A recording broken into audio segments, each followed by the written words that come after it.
¿Qué tal? Buenos días. Este próximo lunes es clave para nuestros hermanos salvadoreños en los Estados Unidos. ¿Se decide por el TPS, sí o no? De eso y más hablamos hoy en República.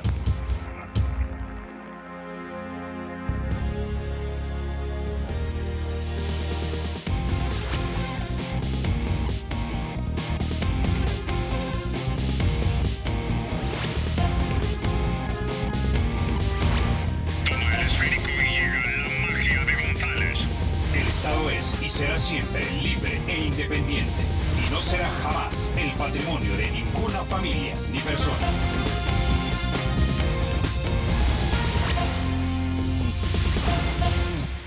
Bueno, sin mayor preámbulo, vamos a introducir a nuestro invitado. Como siempre, es un verdadero placer tener aquí en República al canciller de nuestro país, el señor Hugo Martínez.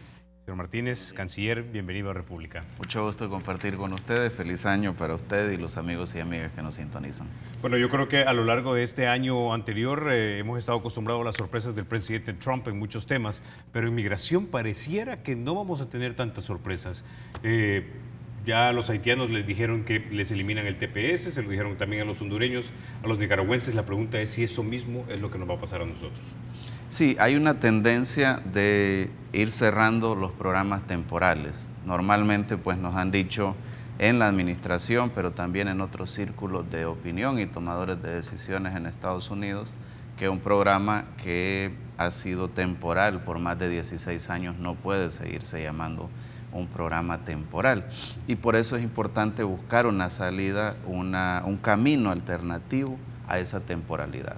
Y todos sabemos que ese camino alternativo solo puede decidirlo el Congreso de los Estados Unidos, porque es el único que tiene la potestad de emitir una legislación que permita ese camino de una temporalidad que tienen nuestros compatriotas en el TPS a una situación más estable como puede ser la residencia. Por eso nosotros siempre hemos venido trabajando en una estrategia de doble carril, en un carril abogando por una nueva prórroga que esperamos se pueda dar y en un segundo carril trabajando duramente con el Congreso para lograr una legislación. Cuando empezamos a trabajar con el Congreso, muchos congresistas no conocían qué era el TPS.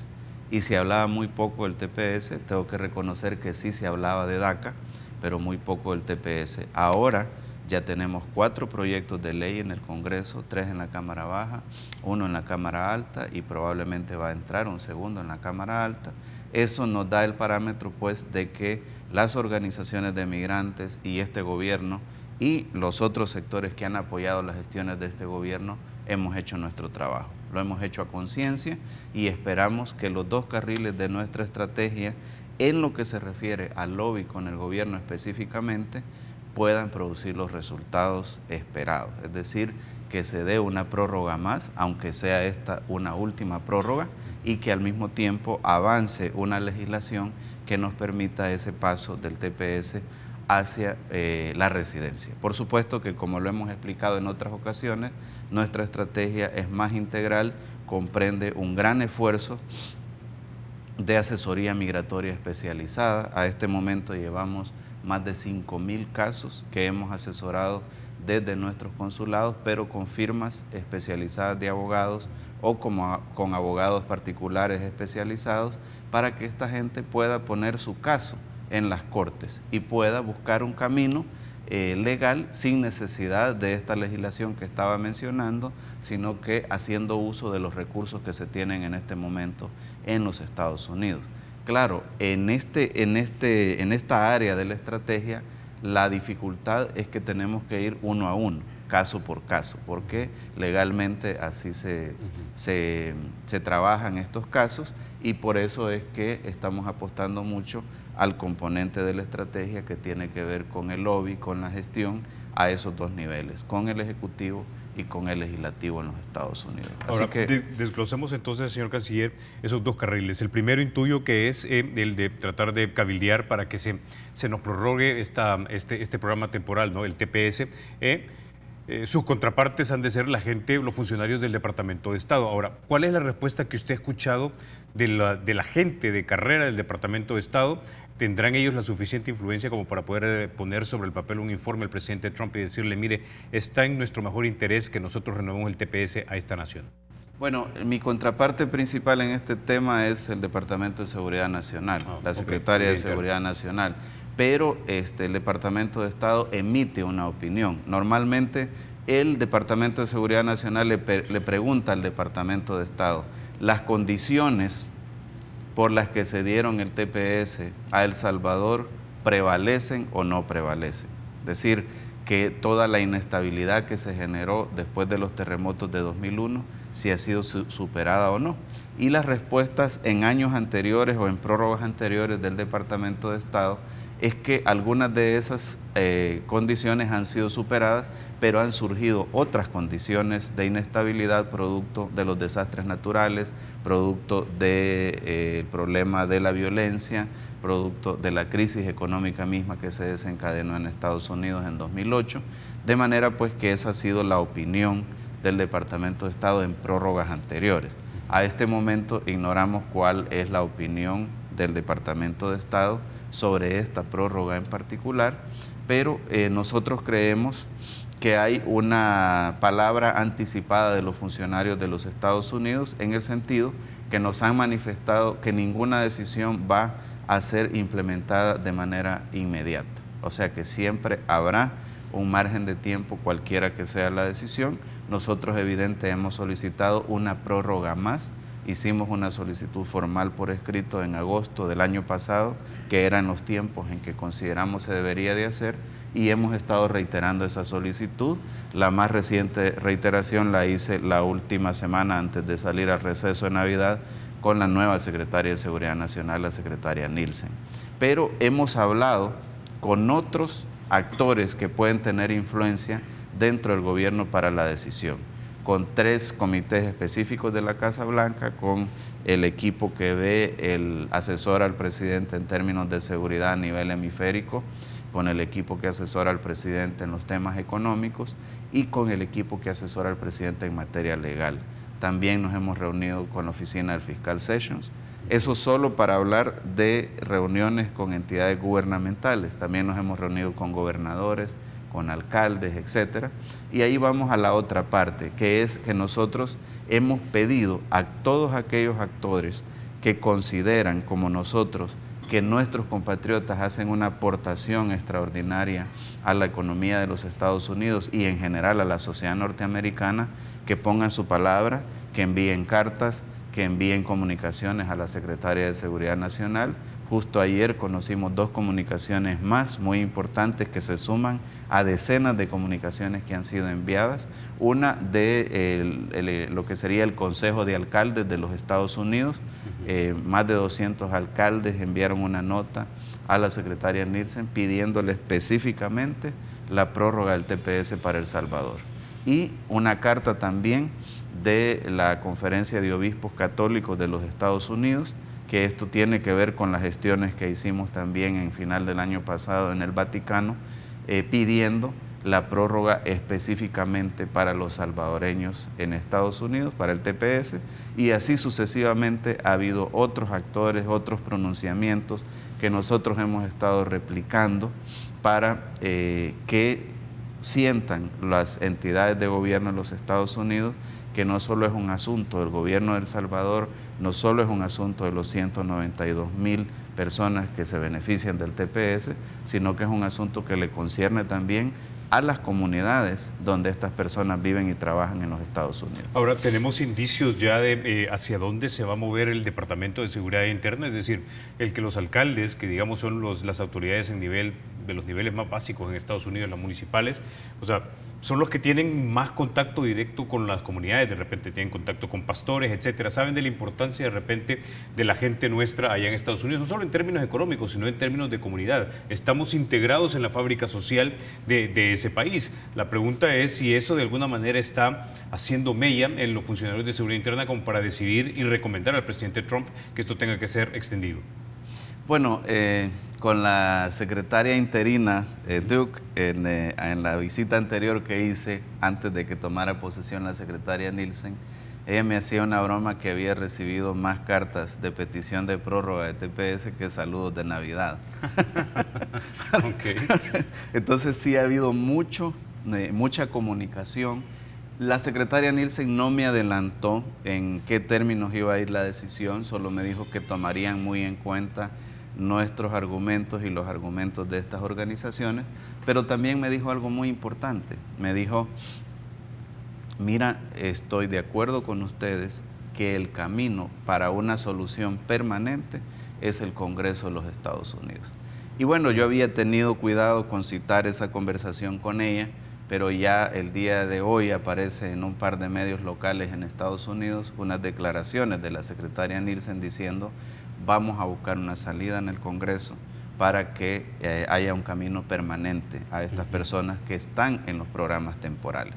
No, dice ella, no va a ser algo de inmediato, pero es algo que vamos a construir, y efectivamente ella me había ofrecido que en todas esas gestiones que nosotros hacemos con el Congreso, cualquier información que ellos tengan en el Departamento de Seguridad Nacional y que pueda servir para esas gestiones que estamos haciendo, pues ellos son de la opinión que también es importante que el Congreso discuta una solución permanente a estos programas. Ahora, señor Canciller, siguiendo siempre con el mismo carril antes de que abordemos el segundo, la secretaria Nielsen o los funcionarios del Departamento de Seguridad Interna nos han dejado claro, si es que nos han dejado claro, que ellos pueden hacer las recomendaciones, pero que es el presidente Trump el que últimamente va a decidir, o el presidente Trump debe seguir las recomendaciones de su Departamento de Seguridad Interna.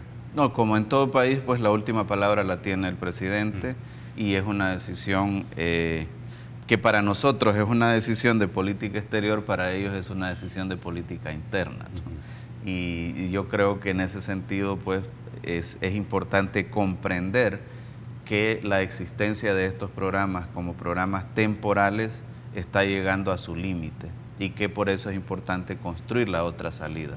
Sin embargo, es importante entender también que no puede haber una decisión de implementación abrupta de la noche a la mañana, y que nosotros creemos que lo más correcto, por eso hemos insistido, es que haya una prórroga más. Aunque esta sea una prórroga final, digamos, pero lo más correcto es que haya una prórroga más, y en ese tiempo de la prórroga, que son 18 meses, nosotros seguir trabajando el cabildeo en el Congreso. Por eso es que nosotros mantenemos esa política de doble carril que nos permite, por un lado, extender la ventana de tiempo lo más posible para nuestros compatriotas en el esquema temporal, pero a la misma vez trabajar por el lado del Congreso una solución permanente. Ok, hablemos ahora del segundo carril. Hace un par de semanas estuvieron acá la diputada Karina Sosa, el presidente de la Asamblea Guillermo Gallegos y también la diputada Margarita Escobar. Ellos estaban hablando acerca de las reuniones que ellos habían tenido con diferentes congresistas en los Estados Unidos. Yo les mantuve y mantengo mi escepticismo en torno a una reforma integral completa, es decir, en el Congreso son de 435 representantes, de los cuales 239 son republicanos. El speaker Paul Ryan, si sigue la regla Hastert o de Hastert Rule, tiene que tener la mitad de su partido a favor de un proyecto X, en este caso un proyecto migratorio, para poder presentarlo a la Casa para someterlo a votación. Esos son 170 republicanos. Ahora, nosotros sabemos que el Partido Republicano en los últimos años se ha convertido en el partido conservador de los Estados Unidos. Son muy, digamos, en el mejor de los escenarios, amantes del cumplimiento estricto de la ley. Entonces, para muchos de ellos, el que alguien haya roto las leyes de los Estados Unidos y entrado ilegalmente a los Estados Unidos o se quedó ilegalmente en los Estados Unidos es simplemente un big no-no. Es decir, es algo que no puede ser tolerado ni perdonado. La pregunta es si efectivamente usted cree que nosotros tenemos una oportunidad de empujar a través del Congreso, con un partido que no tiene la mayoría, en este caso los demócratas, un proyecto integral sin tener la suficiente cantidad de republicanos que apoyen un proyecto de ese tipo. Yo creo que sí, y por eso hemos hablado bastante con los republicanos también. Acordémonos que no es un caso de dar amnistía a personas que acaban de llegar y que han estado irregularmente en Estados Unidos los últimos años. Estamos hablando de personas que han estado en Estados Unidos por más de 16 años con un documento legal que les extendió el gobierno de los Estados Unidos. Por cierto, que les extendió el expresidente Bush, porque fue el expresidente Bush el que promulgó el TPS en 2001. Entonces, eso es lo primero. Lo segundo es que hemos ido viendo que algunos republicanos están comprometidos con el tema. Por ejemplo, en la Cámara Baja, el representante Curbelo de la Florida es quien ha presentado un proyecto de ley a consideración de la Cámara Baja. Y en la Cámara Alta, en la reciente reunión que tuvimos, recuerda que esas reuniones siempre las organizamos en conjunto, los diputados nos acompañan, tuvimos una reunión con el senador Kaufman de Colorado, que también se comprometió a poner una propuesta sobre la mesa. Claro, cuando nos reunimos con algunos de ellos, sobre todo los más apegados estrictamente a este principio de legalidad, nos plantean preocupaciones de ese tipo, pero ellos están claros que es una población objetivo bien delimitada, que es una población que ha vivido y trabajado legalmente en los Estados Unidos durante los últimos 16 años y es una población que en las comunidades es muy apreciada. Entonces nosotros creemos que sí puede irse logrando ese camino. Ya tenemos unos apoyos de unos 135 representantes, demócratas y republicanos en la Cámara Baja y al menos 38 senadores en la Cámara Alta que de una u otra manera han expresado que estarían dispuestos a buscar una salida para esta población TPS. No estamos hablando de la reforma migratoria integral. Estamos hablando de una medida parcial con un grupo específicamente determinado y que el gobierno de Estados Unidos tiene conciencia de que ese grupo ha permanecido en ese país durante los últimos 16 años de manera legal. Y además tiene conciencia, como lo han dicho varios editorialistas en Estados Unidos y algunos funcionarios también, de que una decisión de cortar abruptamente el programa va en contra de la estrategia de los Estados Unidos para Centroamérica y el Triángulo Norte, concretamente de la estrategia que promulgó el vicepresidente Pence, o que relanzó el vicepresidente Pence en junio del año pasado en la Florida, cuando tuvimos la conferencia sobre seguridad y prosperidad. Porque mira, modestia aparte, nosotros veníamos insistiendo desde la administración Obama que la única forma de lograr disminuir los flujos migratorios era invirtiendo en los lugares de origen de la población migrante. Yo discutía eso con los funcionarios de la administración Obama casi en todas mis visitas y al final la administración Obama compró la idea cuando le propusimos en conjunto con los otros dos países del Triángulo Norte el plan de la Alianza para la Prosperidad en el Triángulo Norte. Y lo bueno es que ese plan tiene ahora un respaldo bipartidista, porque viene de la administración Obama, pero fue aprobado en el Congreso, los fondos fueron aprobados en el Congreso bipartidistamente, y la administración Trump, a través del vicepresidente Pence, la endosó esa estrategia en junio. ¿Y qué dice esa estrategia? Bueno, que hay que mejorar las condiciones de estabilidad en los lugares de origen para que no sigan incrementándose los flujos migratorios. ¿Esa estrategia ha comenzado a producir resultados? Sí, ha comenzado a producir resultados. Estos días nuestro director de migración daba los datos que las deportaciones hacia El Salvador han disminuido en un 50%. Y Seguridad Nacional de Estados Unidos, o Seguridad Interna, da los datos que las llegadas a la frontera sur de los Estados Unidos han disminuido en más de un 30%. Eso quiere decir que la cosa está funcionando, pero que si tú mandas 200... les están ayudando. Sí, que si tú mandas 200,000 personas de golpe, esas personas quizás no tengan problemas para encontrar un empleo aquí, porque son personas que tienen una experiencia de trabajo en áreas específicas en Estados Unidos. Pero eso va a obligar a un desplazamiento de otras personas menos calificadas que pueden ir para Estados Unidos y eso es lo que les hemos dicho, podrían generar una nueva ola migratoria. Exacto. Bueno, tengo que ir a la pausa. Antes de eso, nada más para complementar un poco sus ideas. 11 republicanos de la Casa de Representantes introdujeron un proyecto de ley. La ley o el proyecto de ley se llama America's Children Act, o los niños de los Estados Unidos, o la ley de los niños de los Estados Unidos. Básicamente favorecería a todo aquel que tenga menos de 16 años, que haya entrado a esa edad y que haya estado residiendo en los Estados Unidos permanentemente desde enero 1 de 2012. Con ese día entonces vamos a la pausa. Canciller, ya volvemos. Antes de eso, déjeme contarle que el Banco Promérica de El Salvador cuenta con 44 puntos de atención en todo el territorio nacional. Tiene más de 100 cajeros, tiene 7 kioscos y 69 corresponsales financieros. Si usted quiere más información, llame al centro de contacto 2513-5000 o síguelos en el Facebook como Banco Promérica El Salvador. Ya volvemos.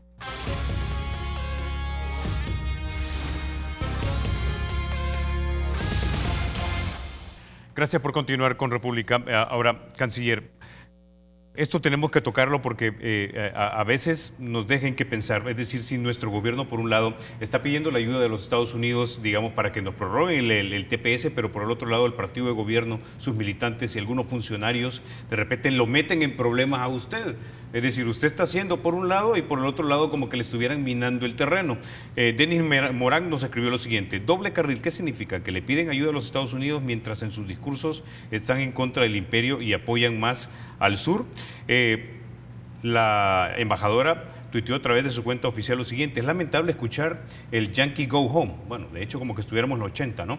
Estamos invirtiendo mucho para mejorar este país y también tenemos vínculos familiares e históricos. Pensamos que la mayoría de los salvadoreños quieren una relación fuerte con los Estados Unidos. A eso sumémosle declaraciones del diputado Blandino Nerio, que ha dicho que nosotros no nos hincamos o nos ponemos de rodillas frente al imperio. Es decir, yo tengo entendido que los países tenemos intereses, no necesariamente tenemos amigos, y tenemos 2,5 millones de personas en los Estados Unidos, y a veces me da la impresión que no termináramos de comprender, o algunos no terminaran de comprender en el partido de gobierno, de que esto es así. Yo estoy de acuerdo con la última parte que dice la embajadora. La mayoría de salvadoreños queremos una relación muy estrecha y muy buena con los Estados Unidos, y también estoy de acuerdo con lo que dijo el secretario general del FMLN, Medardo González, que todos buscamos una buena relación con los Estados Unidos. Claro, estamos en un momento de campaña aquí en el país y es lo que siempre he dicho, ¿verdad? Que el tema del TPS no deberíamos de politizarlo, de partidizarlo, perdón, porque es un tema de interés nacional. Independientemente quién saque mayoría, aunque ya sabemos a qué nos referimos con mayorías en el Congreso de El Salvador, porque el mismo sistema de cocientes y residuos no permite una mayoría de un solo partido normalmente, pero independientemente quién salga con más votos, con más diputados, etcétera, siempre la decisión sobre el TPS va a tener un impacto en el país.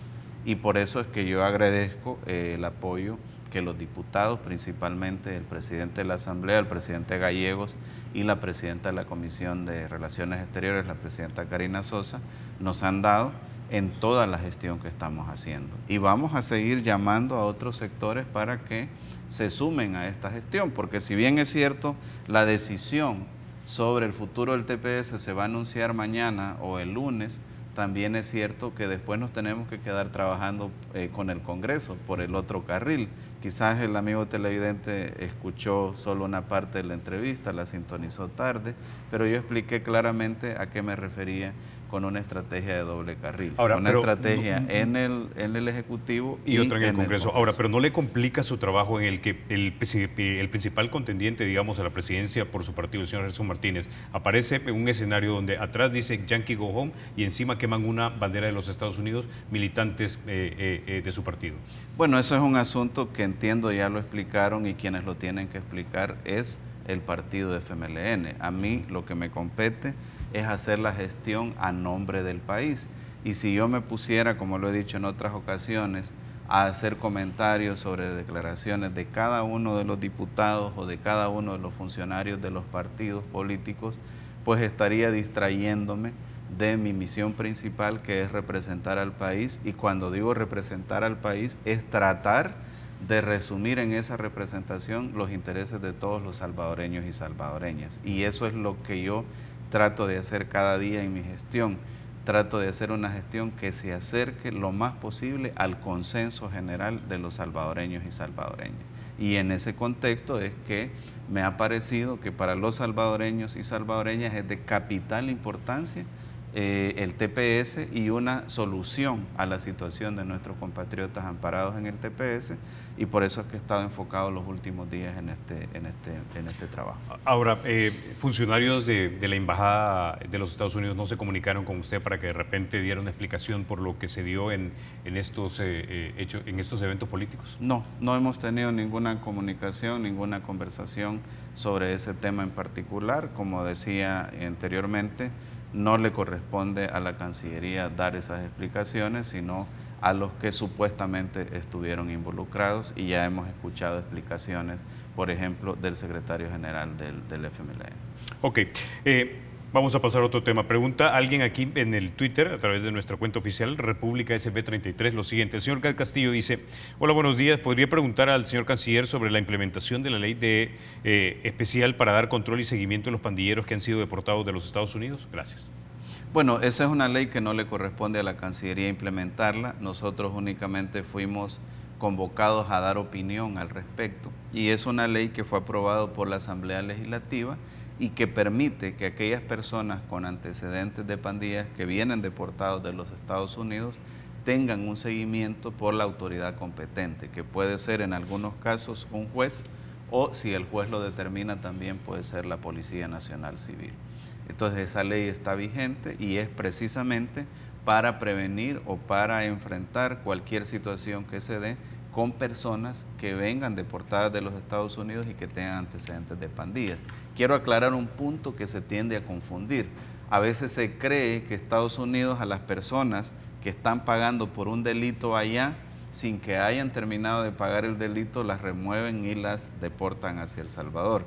Eso es imposible, la legislación de Estados Unidos no lo permite, y en todo caso tienen que pagar la pena allá en los Estados Unidos y luego tener una deportación. Normalmente las personas que vienen deportadas son personas que las han aprehendido, las han detenido, porque no tienen un documento para estar allá, y cuando le hacen el clearance, cuando le hacen la investigación, refleja que tienen algún antecedente de pandillas.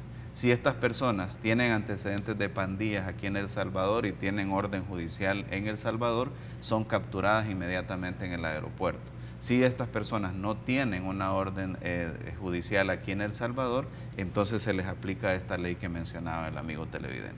Ahora, ya que hablamos de la gente que es arrestada en los Estados Unidos y que en algunos estados, no en todos, una vez arrestados en cárceles municipales o estatales, pueden ser sujetos a ser investigados migratoriamente, tenemos nosotros, a través de nuestra red de consulados, un servicio especial de abogados que puedan asistirlos al estilo de lo que tienen los mexicanos. Sí, precisamente hemos incrementado esa red. La verdad es que hasta hace pocos meses teníamos asesorías legales puntuales. Ahora tenemos firmas, tenemos abogados que no solo están enfocados a dar asesoría respecto al TPS, aunque quiero decir que en este momento esa es la tarea principal, pero están enfocados en dar asesorías y otro tipo de apoyos a este tipo de personas que están detenidas, y sobre todo nosotros tenemos una regla muy clara. Ninguna persona puede ser deportada a El Salvador si no ha tenido acceso a una entrevista consular. Y en la entrevista consular, nuestros oficiales consulares determinan si esa persona ha agotado todos los recursos legales en los Estados Unidos, entonces sí le dan un documento de viaje para que pueda retornar a El Salvador. Pero si el oficial consular o la oficial consular determina que esa persona aún tiene recursos legales pendientes de agotar en Estados Unidos, como por ejemplo la resolución de un juez, etcétera, entonces no le extiende un documento de viaje y esa persona no puede ser deportada. Nosotros en eso sí hemos sido muy claros con las autoridades de Estados Unidos, les colaboramos, les facilitamos el retorno de aquellas personas que ya agotaron todos los recursos legales. Y estamos ejecutando aquí unos programas de reinserción muy agresivos, muy eficientes, que nos han permitido beneficiar también a unas 5.000 personas en los últimos año y medio, que están totalmente reinsertadas con emprendedurismo, con empleo o en el sistema educativo de nuestro país. Pero ninguna persona se da la autorización para que sea retornada si no ha agotado los recursos legales en los Estados Unidos. Ahora, señor canciller, habiendo sido inmigrante y habiendo conocido también muchos hermanos inmigrantes de los Estados Unidos, sé que somos resilientes allá y sabemos cómo de repente trabajar el sistema, hay que hablarlo muy claramente. Sí. Yo sigo considerando que aunque se elimine el TPS, es impreciso, en el mejor de los casos, decir que va a haber un retorno masivo de salvadoreños. Sí. Y es malicioso, en el peor de los casos, decir que se van a venir y que fue culpa del gobierno. ¿Ustedes tienen un cálculo aproximado, si es que lo han hecho, de cuánta gente de repente podría regresar? Bueno, nosotros creemos que independientemente de la decisión que se tome, ninguna persona estará obligada a regresar en los próximos meses. Siempre, como decía, habrá un horizonte de tiempo para arreglar su situación. Y es importante leer el boletín de DHS sobre Nicaragua, por ejemplo. Dice, les extendemos 12 meses como un periodo de gracia, y ponen dos razones. Lo que pasa es que en algunos medios solo se ha mencionado una. Dicen, para que busquen otras alternativas legales para quedarse en Estados Unidos o para que preparen su retorno a Nicaragua. O sea, no les están diciendo únicamente váyanse, sino les damos este tiempo para que busquen otras alternativas legales. Y eso es lo que nosotros vamos a hacer. Y nosotros vamos a trabajar para que en un caso, aunque haya una decisión desfavorable, la cantidad de personas que regrese sea mínima. Y te voy a contar una anécdota. Hicimos una serie de foros nosotros para proyectar a la población TPS y sus contribuciones a la economía de los Estados Unidos. Hicimos uno en Los Ángeles, otro en Nueva York, por ejemplo, en Los Ángeles con la Universidad Sur de California, el otro fue en Washington, pero con la Universidad de Nueva York. Entonces, uno de los beneficiarios, cuando ya hicimos las exposiciones, él narró su historia y la gente del público le preguntó, ¿y usted qué va a hacer si se termina el TPS? Y fue interesante que en ninguna de sus respuestas él estaba hablando de retornar. Él le estaba diciendo, mira, voy a tener más dificultad para seguir en mi trabajo o para conseguir otro trabajo, pero él nunca habló de retornar. Entonces, lo que tú dices es así, ¿verdad?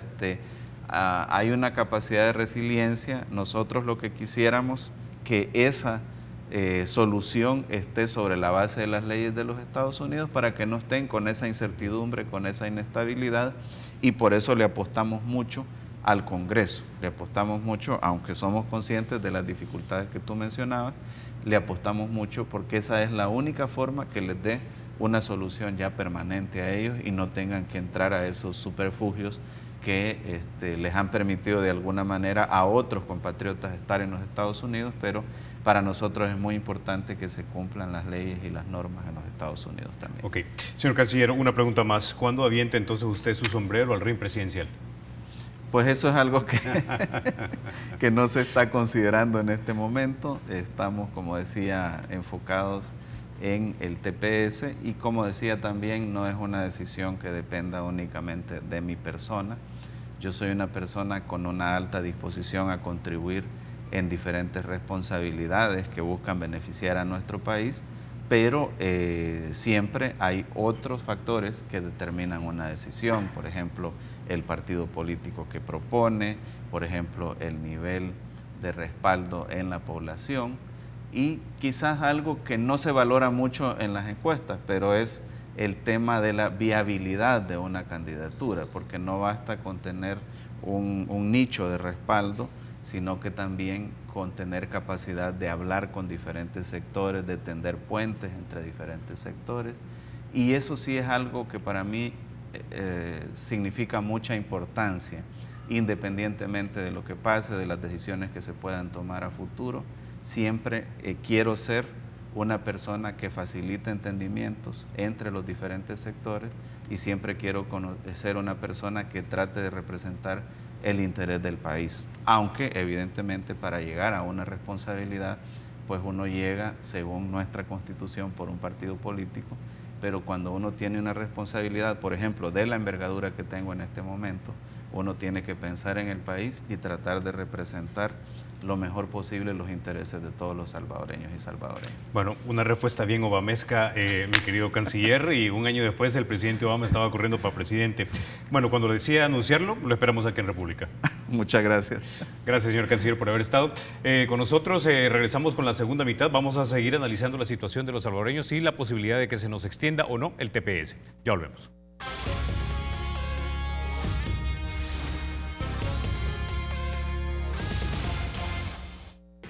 Gracias por continuar con República. Bueno, seguimos abordando el tema del TPS y cómo viven nuestros hermanos compatriotas allá en Estados Unidos. En esta segunda parte de la entrevista nos acompaña don César Ríos, del Instituto Salvadoreño del Migrante. También nos acompaña Salvador Carrillo, él es de la Red Nacional de Emprendedores Retornados. Caballeros, bienvenidos a República. Muy bien, muchas gracias nuevamente por la invitación y felicidades por tus nuevos retos, ¿no? Gracias. Bueno, don César, hablemos entonces acerca de algo que ya le pregunté al canciller, pero ¿realmente usted cree que aún con la suspensión del TPS es preciso o impreciso decir que vamos a tener un retorno masivo de salvadoreños? No, yo creo que los que han vivido 20 años en Estados Unidos, creo que la última opción que podrían tomar, si está una posibilidad, es retornar al país. El Salvador no está en las condiciones de brindar toda la estabilidad que puedan tener ellos, laboral, seguridad, un reencuentro con el país. Creo que hay otras alternativas y Cancillería lo está haciendo muy bien. Ya investigar o hacer lobby, incidir en el diseño de nuevas leyes que les permitan a ellos continuar allá. Luego la otra parte radical ya, la última, ¿no? Que es lo que estamos viendo el ejemplo de Nicaragua y Haití, ante la opción de que no hay la posibilidad de que se queden de una manera legal en Estados Unidos, buscan alternativas como ir a pedir refugio a Canadá. Y eso es lo que estamos viendo y esa opción es muy delicada y que requiere mucha atención para ello. Ahora, don Salvador, dígame. Hablemos entonces de cómo perciben ustedes las acciones del gobierno de nuestro país, tratando de cabildear por la extensión del TPS. Quisiera saber cuál es su valoración inicial. Lo que nuestra Cancillería está haciendo hasta la fecha, y es lo único posiblemente que pueda hacer, es usar los canales diplomáticos clásicos para tratar de influir en las políticas internas de los Estados Unidos, que obviamente es lo único que puede hacer. De otra manera estaría interfiriendo en los asuntos internos de Estados Unidos. Es una decisión soberana, fue una decisión ejecutiva brindar el TPS a nuestros compatriotas, como puede ser también abolido. También es una decisión ejecutiva, pero puede a través de la propuesta del presidente Trump, que les pidió al Congreso y a los senadores que elaboren un estatuto, una ley, una legislación que permita allanar el camino para que los compatriotas obtengan un estatus permanente en los Estados Unidos. El problema es de que este tipo es como una cuestión bipartidaria. Si los demócratas proponen una cosa y los republicanos proponen otra, entonces se convierte en un estira y encoge. Es difícil que se logre una legislación que satisfaga a ambos partidos. Pero eso es lo que ha pedido el presidente de los Estados Unidos. Yo quiero que me den una legislación en la cual yo pueda trabajar para que estas personas estén legales en los Estados Unidos, y esto es lo que él ha pedido. Ahora, que si esto se va a lograr, pues es difícil, porque los Estados Unidos está dividido entre los demócratas y los republicanos. Esperemos de que sea una solución positiva y favorable para los compañeros que están viviendo en Estados Unidos, pero es incierta la situación en este momento. No podríamos decir de que va a ser favorable o no. O sea, es muy difícil la situación política. Ahora, la postura del Ejecutivo que está representado por el presidente Trump es muy clara. Él quiere cumplir su promesa de campaña, que es detener la inmigración irregular a los Estados Unidos. Y eso lo va a hacer. Ahora, a su juicio, señor Ríos, nuestro gobierno ha hecho, digámoslo, o ha sido, digamos, sabio o astuto a la hora de tratar de reunir los apoyos y negociar o cabildear directamente con el Departamento de Seguridad Interna. El canciller nos decía que habían por lo menos 200 alcaldes de alrededor de la nación que habían enviado cartas a Seguridad Interna para tratar de exhortarlos a que sugieran que el TPS debe ser extendido. Sí, yo creo que han hecho una agenda. El Salvador se ha caracterizado, si lo comparamos en el Triángulo Norte, El Salvador se ha caracterizado por la gestión que ha estado haciendo en Estados Unidos. Mira, nosotros aplaudimos desde la institución la conformación de esta delegación que se fue para Estados Unidos, donde estaba la Asamblea Legislativa y todos los partidos, donde se liberaron de sus camisas partidarias y fueron a defender el país. Eso fue interesante y eso fue una muestra de que tenemos un problema nacional que le tenemos que buscar solución. Esto permitió tener acercamientos con diferentes líderes políticos en Estados Unidos. Creo que se va avanzando en eso. Tenemos que trabajar mucho como país, como gobierno, como estrategia, en fortalecer las alianzas con aquellas asociaciones de salvadoreños históricos que tienen, si hablamos de incidencia política, estas organizaciones tienen mejor y mayor incidencia política que el mismo gobierno nuestro, porque pueden llegar a las puertas de los mismos congresistas y senadores para poder incidir, porque son ya ciudadanos norteamericanos. Ahora, hablemos entonces un poco acerca de ese segundo carril del que hablaba el canciller Martínez. ¿Usted realmente ve probable que se incluya en algún proyecto de ley una regularización permanente para las personas que ya están dentro del TPS? Doy un pequeño contexto. Hace un par de meses, o hace un mes aproximadamente, leíamos que el speaker de la Casa de Representantes, el señor Paul Ryan, decía que dentro del proyecto del presupuesto de la General de la Nación no quería que incluyesen absolutamente nada que tuviese que ver con migración y que migración debía ser analizada en un proyecto de ley distinto. Los diputados que vinieron acá, que habían viajado a los Estados Unidos, se mostraron optimistas al respecto de esto. Yo no necesariamente, porque si introduces provisiones dentro de un proyecto de ley es como que tienes un poco de leverage, un poco de ventaja, pero si lo analizas por sí solo, no sé qué tanto puedas tener de ventaja sobre la gente que está oponiéndose a tu posición. En este caso la nuestra, que es de regularizar a nuestros hermanos migrantes. Sí, mira, dos opciones y dos caminos, y lo ha dicho el canciller y lo ha estado diciendo la embajadora de Estados Unidos acá, ¿no? El Congreso tiene que dar la posibilidad que elabore leyes que permitan una estabilidad. Pero la otra es, acuérdate que estamos hablando con población que ha estado casi 20 años allá y que en la mayoría de los casos ha demostrado un respeto total de las leyes norteamericanas, tienen hijos norteamericanos ya mayores de 20 años, casados, el cual independientemente de una ley de regularizarlo, pueden optar ante la ley migratoria existente a que puedan estabilizar su situación. Sabes que tenemos hasta padres de hijos que han servido militarmente a los Estados Unidos allá, y eso automáticamente te da una estabilidad migratoria allá. Entonces yo creo que se trata de dos cosas, ¿no? Uno es incidir en ver qué resulta en el diseño de leyes, y el otro es asesorar, una asesoría puntual para estos compatriotas que tienen todo ganado para poder seguir un proceso administrativo allá. Ahora, don Salvador, usted ya mencionaba también acerca de las posibilidades que de repente podemos tener de ser exitosos y cabildear algo, ya sea en la Cámara de Representantes o en el Senado. ¿Cuál es su valoración inicial sobre este punto? Porque realmente en la Casa de Representantes está muy difícil. Sí, bueno, en ambas cámaras, ¿verdad? Es que el proceso político interno de los Estados Unidos ha llevado a una polarización de las fuerzas políticas.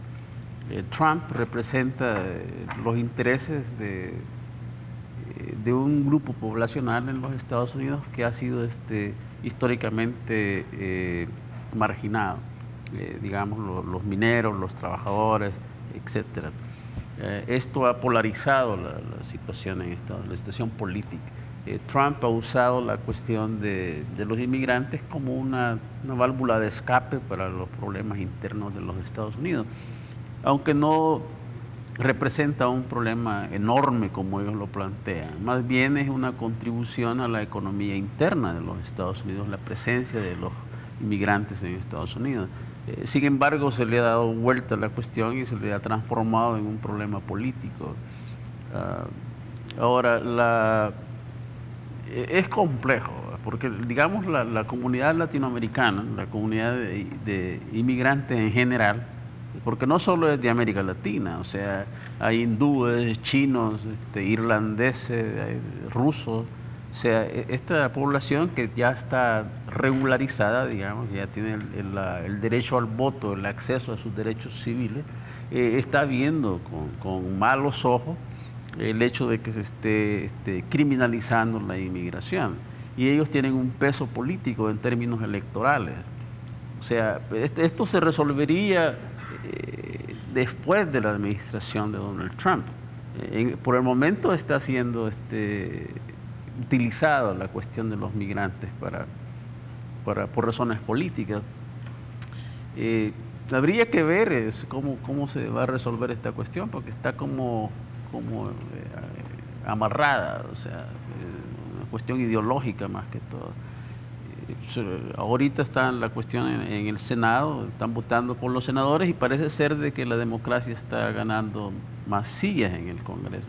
Esto favorecería a la situación de los migrantes, ¿verdad? Pero como le insisto, es una cuestión muy delicada y que se resolvería probablemente en la siguiente administración.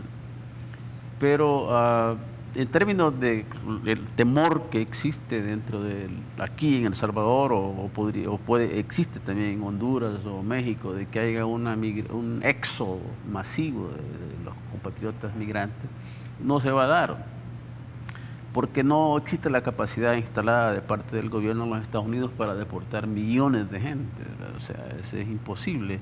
Además, supondría una crisis humanitaria en donde los organismos internacionales tendrían mucho que decir y se abriría otra área de conflicto más de las que ya tienen los Estados Unidos, como es la cuestión con Corea del Norte, la cuestión del mar del sur del China Meridional, la cuestión con los rusos, en fin, todos los problemas geopolíticos que ya están enfrentando. O sea, a ellos no les conviene apoyar o fomentar una expulsión masiva de los migrantes nuestros y de otras partes del mundo en Estados Unidos. Con respecto a su pregunta, que es la legalización o encontrar una vía para que los compañeros que están en una forma irregular logren un estatus legal, es posible, se puede hacer, se puede dar, pero habría que... Y en ese momento es cuando el trabajo de la Cancillería tiene un valor importante que puede hacer que la balanza nos favorezca por el trabajo diplomático que ellos están haciendo. O sea, ganar influencia dentro del Congreso, ganar influencia con ciertas municipalidades, con ciertas personalidades importantes en los Estados Unidos que sí tienen peso dentro de la cultura política de los Estados Unidos. Las universidades tienen un peso fuerte también, como Harvard o MIT o Columbia University. Se puede dar, pero son cuestiones que a largo o a mediano plazo, digamos, ¿no? Lo estratégico en este momento sería lograr que el TPS se extienda, que tenga una extensión más. Después habría que buscar una solución, porque no solamente es el problema de los compañeros que tienen el TPS, sino que el problema de los que están en una forma irregular, como se les dice, pero en realidad carecen de documentos, o sea, no existen en los Estados Unidos. O sea, ese grupo de gente es el que habría que atender, porque en la situación, digamos, relativamente, la situación del TPS es más cómoda que la situación de la otra cantidad de salvadoreños que están sin documentación. Entonces habría que buscar una solución tipo, como tal vez usted se acuerda de la cuestión que hizo el presidente Ronald Reagan, que dio una amnistía.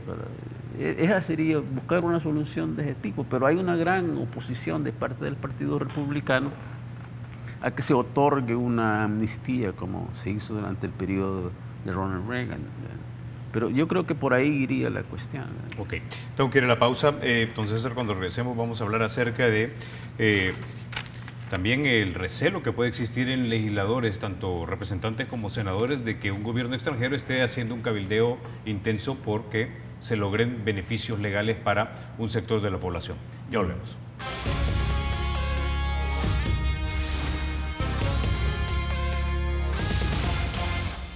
Gracias por continuar con República. Bueno, entonces hablemos ahora entonces también de estos esfuerzos de cabildeo que hace el gobierno de la República. Digamos que por experiencia periodística que tuve en ese país, yo sé que hay muchos senadores o congresistas, ya sea a nivel federal o estatal, que son a veces renuentes en estar escuchando lo que gobiernos extranjeros tienen que decirles, especialmente porque aflora el nacionalismo en ese momento. Correcto. Yo creo que esto podemos verlo desde un contexto de una madurez de las realidades migratorias a todo nivel, ¿no? Porque si hablamos sobre este recelo de alguna posible injerencia o sentirse molesto por una presión constante, también podríamos ver sobre estos proyectos de cooperación que tiene Estados Unidos para la región centroamericana, donde esta madurez, este nuevo estilo de trabajar en el Triángulo Norte principalmente, les ha permitido tener algún nivel de injerencia también. Acordemos que estamos hablando de seguridad de los Estados Unidos y el Triángulo Norte forma parte de un proyecto que se llama Alianza para la Prosperidad, basado sobre la seguridad. Entonces creo que esta madurez y estos abordajes que se están teniendo a nivel de Cancillería podrían estar combinados también con estamos hablando con salvadoreños viviendo en Estados Unidos organizados ya de 30, 40 años allá, que también tienen un nivel de incidencia política allá. Creo que este grado de poder interpretar estas injerencias puede ser parte también de las mismas contradicciones partidarias que viven en Estados Unidos. Ahora, eso quiere decir entonces que de repente esto debería ser una especie de, no sé si decirlo así, triangulación y apoyarse en las organizaciones comunitarias en Estados Unidos, como Carecen, Chirla, la Casa del Migrante, El Rescate, Asosal, etcétera, ¿no? La Raza. Pero también las iglesias, los pastores juegan un papel muy importante, la Iglesia Católica también, los tanques de pensamiento como el Centro de Estudios de Inmigración de los Estados Unidos, y de repente las universidades, ¿es así? Claro, correcto. Es que los Estados Unidos, en los Estados Unidos la sociedad civil, o sea, la sociedad civil interpretada como separada del accionar político, es importante y tiene mucha incidencia dentro del quehacer social. Las universidades, como usted lo decía, tienen mucho peso, los tanques de pensamiento como de Brooklyns, por ejemplo, o de Hoover Institution, o los otros, o los intelectuales públicos como Chomsky, Howard Said y toda esta gente tiene mucho que decir acerca de los grandes problemas que enfrenta los Estados Unidos en este momento. Y uno de ellos pues es precisamente la migración. Académicamente se ha abordado a través de las facultades especializadas en cuestiones migratorias o las humanidades, y se han hecho estudios pues completos acerca de por qué y cómo, ¿va? Pero el peso académico es mínimo, porque hay una, no sé si usted está enterado, hay un como anti-intelectualismo ahorita en Estados Unidos, un anti-academicismo que rechazan el abordaje académico, el abordaje intelectual de los problemas. Pero esto se debe a que han venido arrastrando un gran periodo histórico como decía anteriormente, de una población que ha sido marginada a través de... Es que es bien complicado. Por ejemplo, el desarrollo político e histórico de los Estados Unidos se da en las ciudades costeras. Boston, New York, San Francisco, Los Ángeles, qué sé yo. Entonces, la gente del centro ha estado como... no sé cómo se diría en español, neglected. Le dicen el flyover country, claro. Básicamente. Es decir, el país por donde volás encima, pero no sabes lo que hay ahí adentro, ¿no? Claro. Ahora, señor Ríos, ¿cómo nos afecta, por ejemplo, si es que usted cree que nos afecte, por ejemplo, que se den manifestaciones políticas que aunque no son del gobierno de la República, son del partido que está en el gobierno, como por ejemplo cuando aparece el candidato presidencial, o debo decir, el precandidato principal a la presidencia por el partido de FMLN frente a un escenario donde atrás dice Yankee Go Home? Luego tenemos a la embajadora diciendo básicamente que lamenta porque Estados Unidos está invirtiendo mucho para mejorar nuestro país, y luego los esfuerzos que hace el canciller. Sí, hay una contradicción en ambas.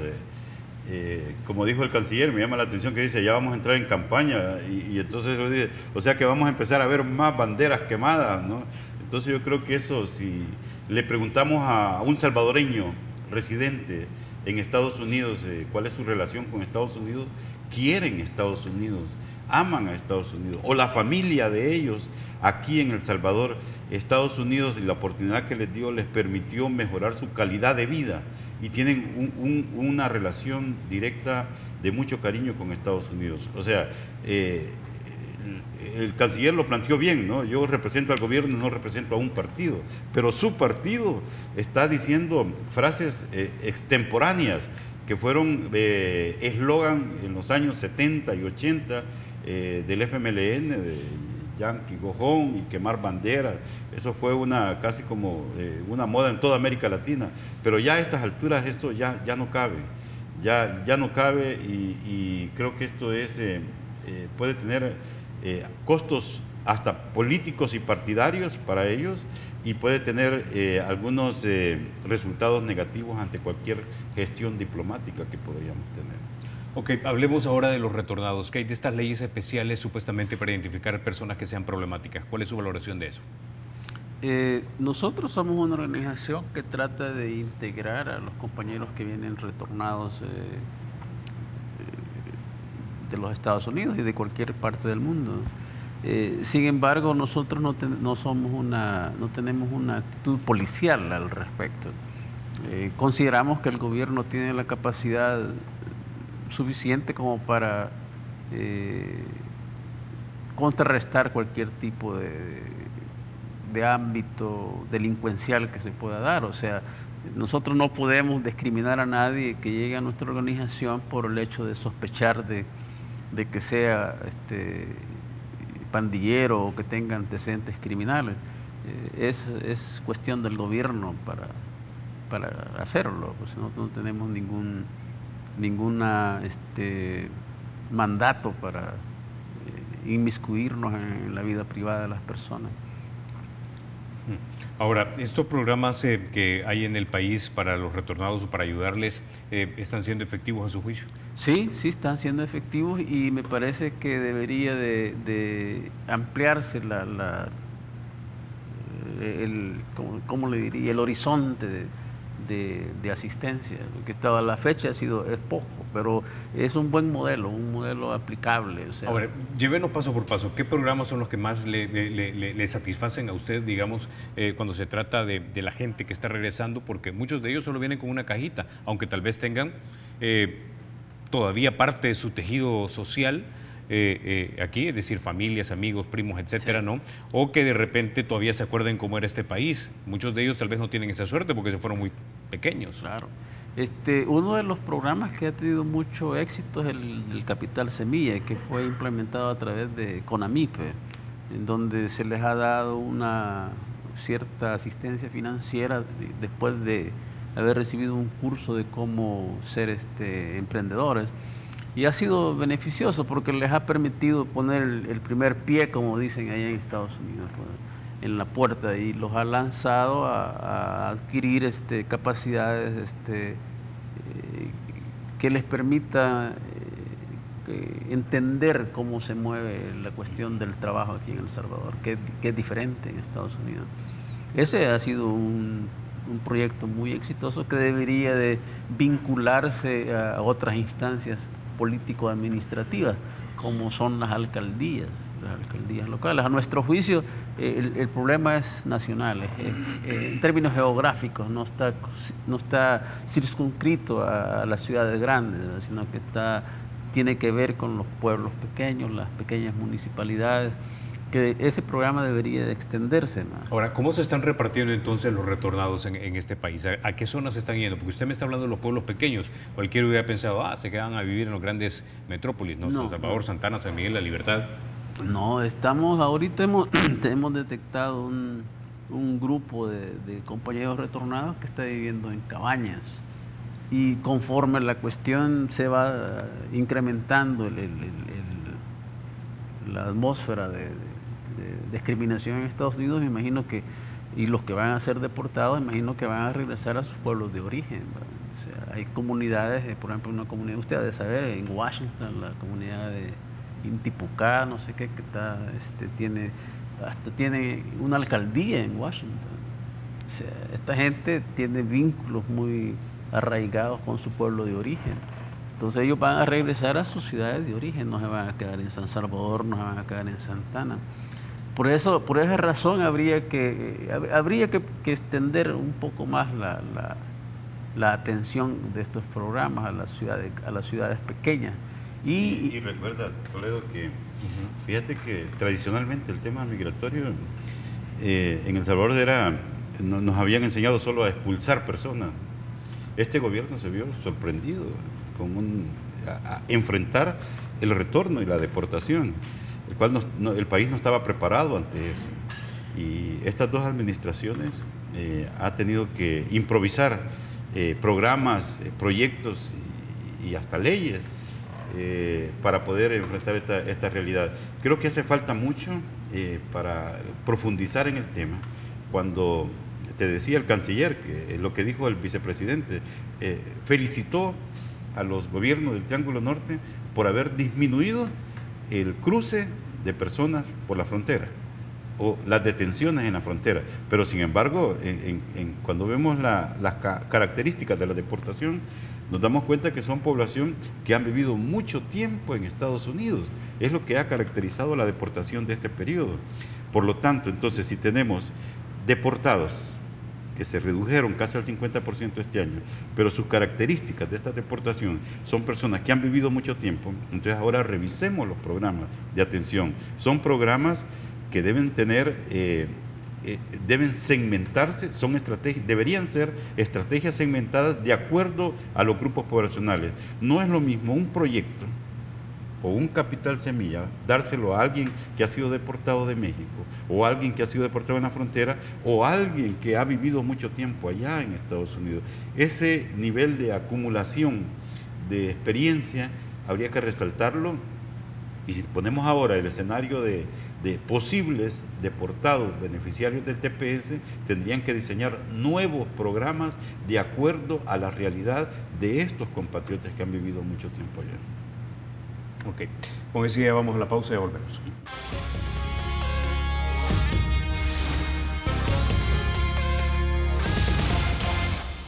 Gracias por continuar con República. Bueno, estamos en periodo electoral, nosotros también, y algo que me llamó la atención, bueno, lo hacen todos los periodos electorales, pero igual. El alcalde Nayib Bukele, por ejemplo, viajó para Washington, viajó para Los Ángeles, hemos visto a Carlos Calleja también en Washington, no recuerdo si ha visitado otra ciudad o no.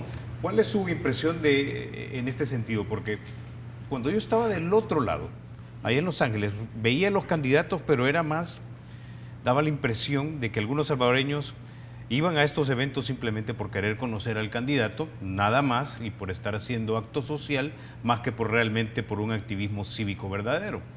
Sí, mira, hay que ver con mucho cuidado los niveles de participación ciudadana que están demostrando o demandando la población salvadoreña en Estados Unidos.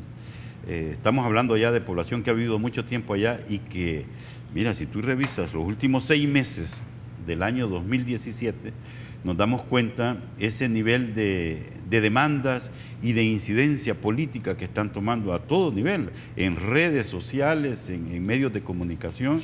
Hay que tomarlo en cuenta, ¿no?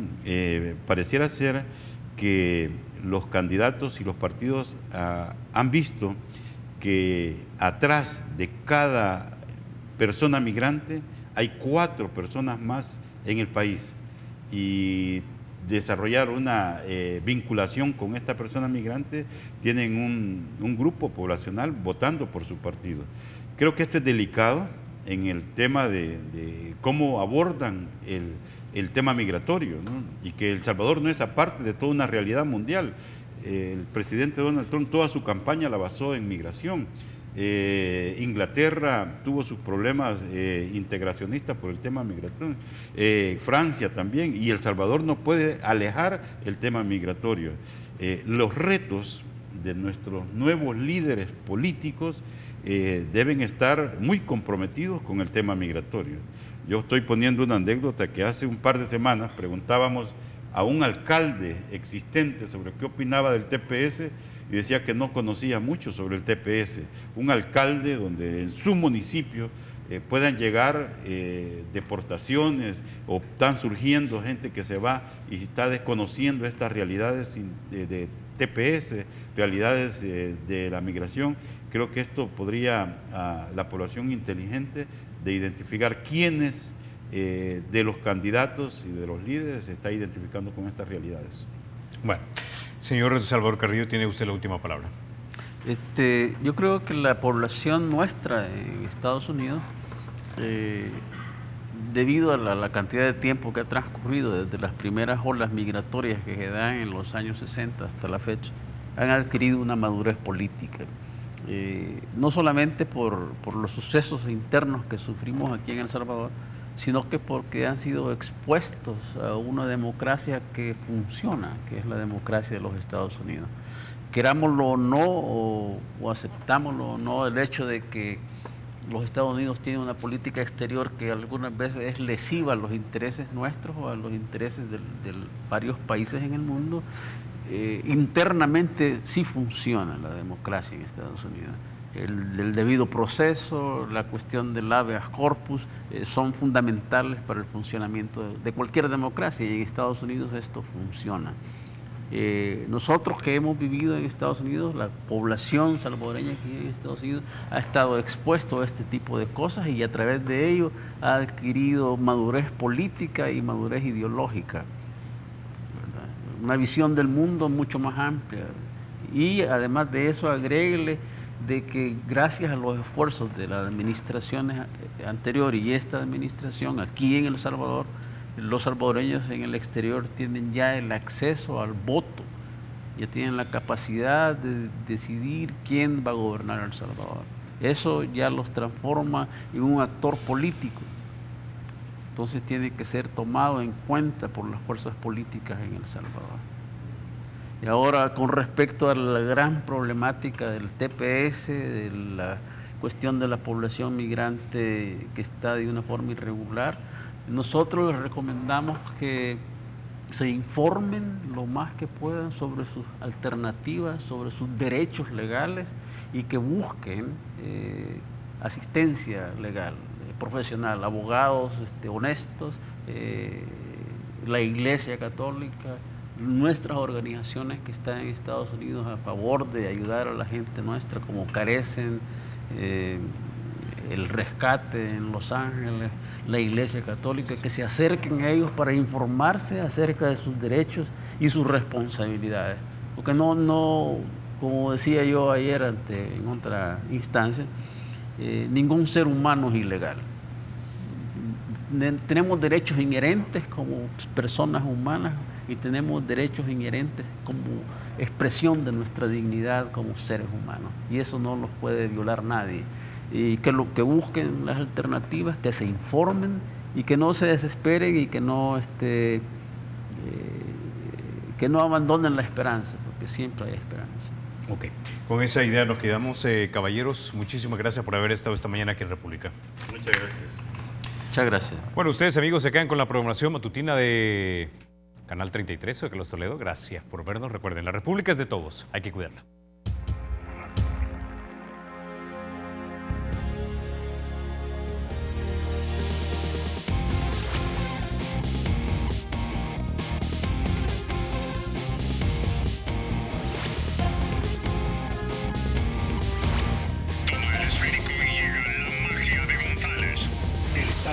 Será siempre libre e independiente y no será jamás el patrimonio de ninguna familia ni persona.